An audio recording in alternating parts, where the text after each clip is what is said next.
Finally MediaTek Dimensity 1200 বাংলাদেশে। তো কোন স্মার্টফোন এটা?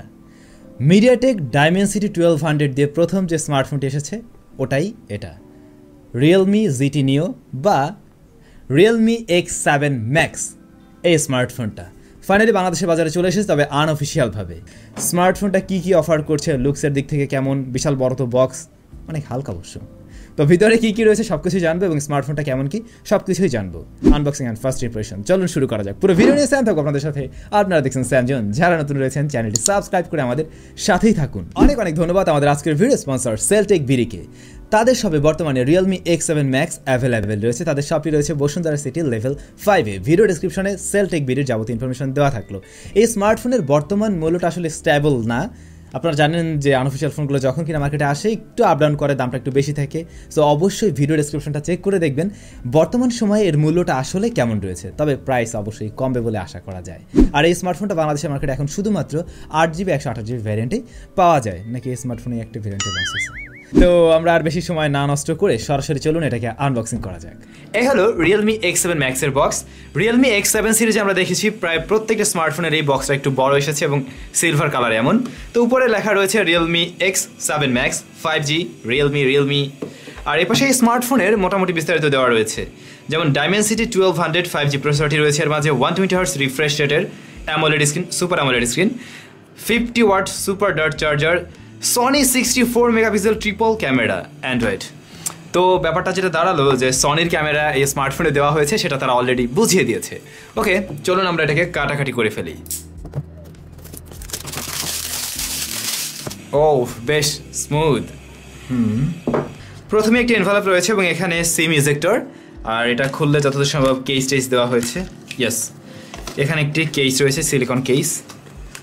এটা দেখে যা বোঝা যায় যে মোবাইল ফোনটা বেশ পাতলা হবে। ইউজার ম্যানুয়াল, এই হচ্ছে স্মার্টফোনটি। এটার কাছে পরে আসছি।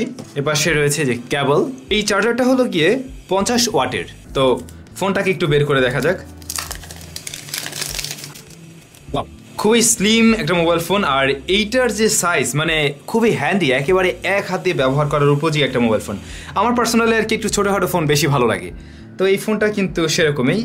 এর এই যে এই অংশটা আমরা দেখতে পাচ্ছি, এই অংশটা হলো গিয়ে ম্যাট ফিনিশ টাইপের, আর এই পাশের এই যে মাঝামাঝি যে একটা বর্ডারের মতো আপনারা দেখছেন, এই অংশটা গ্লোসি ফিনিশড, ক্যামেরা মডিউল বরাবর, যেটা রিয়েলমি ডিয়ার টু লিভ। এই আর কি রেয়ার প্যানেলটি আসলে প্লাস্টিক বা পলিকার্বনেট বিল্ড, তো এটা দিয়ে এরকম দিলে আর কি দাগ পড়ে যাবে শিওর।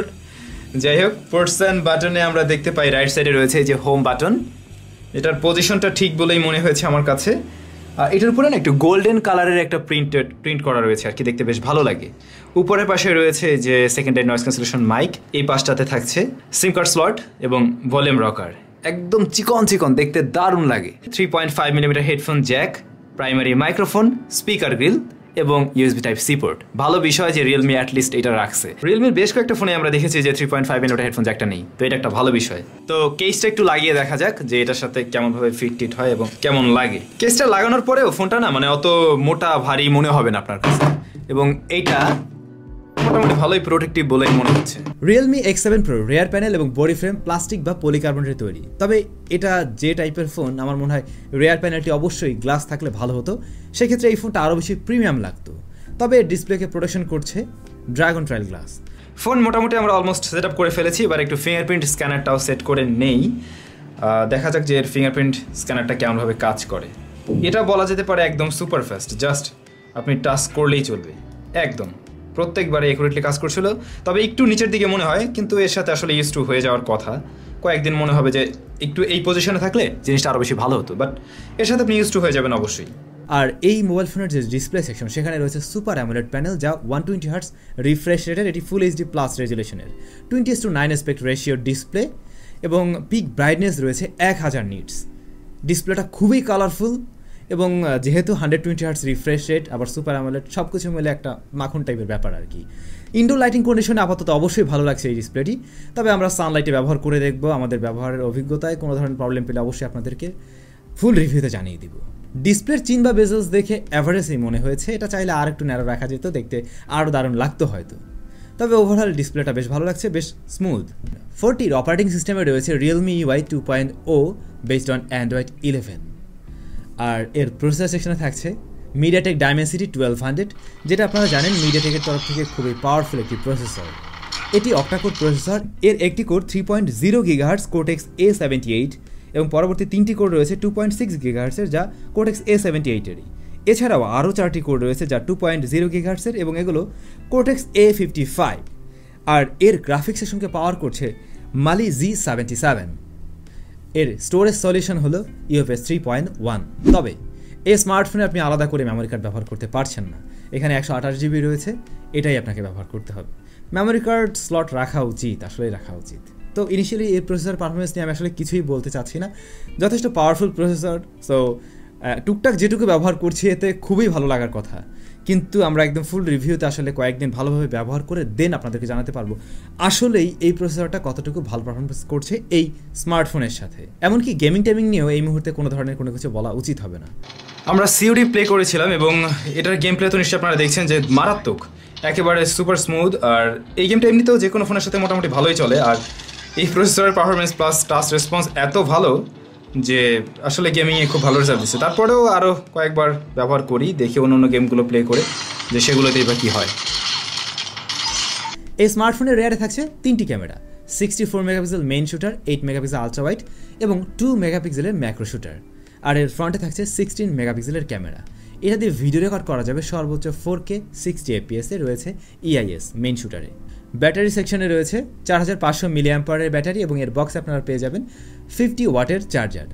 কোম্পানি ক্লেম করছে এই 50 ওয়াটের চার্জার দিয়ে 50% চার্জ করা যাবে মাত্র 16 মিনিটে। আমাদের টেস্টিং রেজাল্ট কি বলে সেটাই দেখার পালা, কারণ এখন পর্যন্ত আমরা এটাকে চার্জই করিনি। সো দেখা যাক কী হয়। তবে ভালো বিষয় যে রিয়েলমির এই ফোনটাতে স্টেরিও স্পিকার রয়েছে। রিয়েলমির অনেক দামি ফোনে আমরা এই বিষয়টা হয়তো দেখি না, এটা অবশ্যই ভালো বিষয়। এবং আমি বলবো রিয়েলমির মোটামুটি 20,000 টাকার উপরে যত ফোন আছে সবগুলোতে এই বিষয়টার দিকে একটু নজর দেওয়া উচিত।